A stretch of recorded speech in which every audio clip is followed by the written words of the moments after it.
וזה ביחד? זה כל אחד מהם נקודה.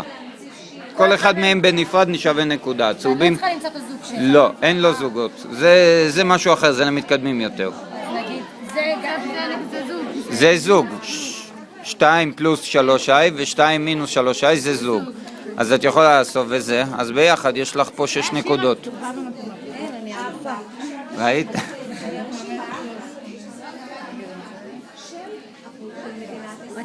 את יכולה להמשיך, לא נפסלת, לא יצא לך דרכון, את יכולה להמשיך כל עוד לא יוצא דרכון.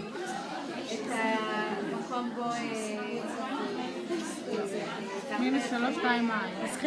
לא, זה מינוס 3 וזה 1, זה מספרים שונים. הבנת? הם צריכים לצאת אותו מספר. זה שווה נקודה. או שאת לוקחת את הנקודה או שאת ממשיכה, מה שאת רוצה. תהפכי את זה בחזרה.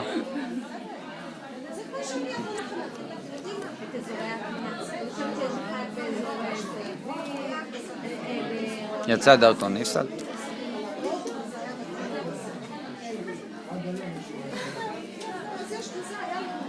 קחי את הנקודה. איפה יצא פה דרכון, את זוכרת? איפה יצא לה? את יכולה להוציא דרכון אם את זוכרת. לא. אז לא לקח כלום. נו, איך המשחק? נחמד מאוד. טוב לתיכון נפסלת. יש שלבים למתקדמים, אפשר לשחק את זה על זמן, כי בעצם פה אתם במצב שאין לכם לחץ של זמן, אבל יש לנו בקופסה גם אפשרות מימד של לחץ של זמן, מי שרוצה למתקדמים לעשות את זה עם סטופר. זאת אומרת, אחד מודד לשני, בוא נגיד דקה, חצי דקה. ואין פה עניין של חישוב, הם לא צריכים לחשב. לא, זה חישובים קלים, זאת אומרת 4 מינוס 2, את צריכה למצוא את 4 פלוס 2, אם זה שלישייה, זה שלישייה לחיבור, זה ממש ההתחלה של מספרים מורכבים, כדי לקלוט את מה צריך לעשות, הפואנטה של הדבר. הנה, יש לך כבר 2 נקודות. את יכולה לקחת או להמשיך, מה שאת רוצה. לקחת.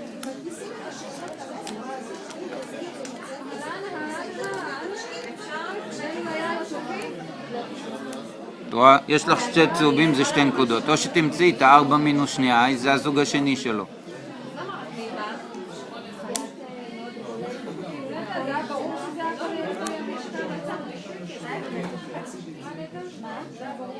זה לא... לא, זה חלק משלישייה. אם למשל תמצאי את 5 פלוס 5i, אז זה שלישייה. הבנת? כי 2 פלוס 3... דרקון. לא לקחת כלום, והסדת גם את השתי נקודות. זה גם מלמד פה עניין של ערכים. אפשר לבוא?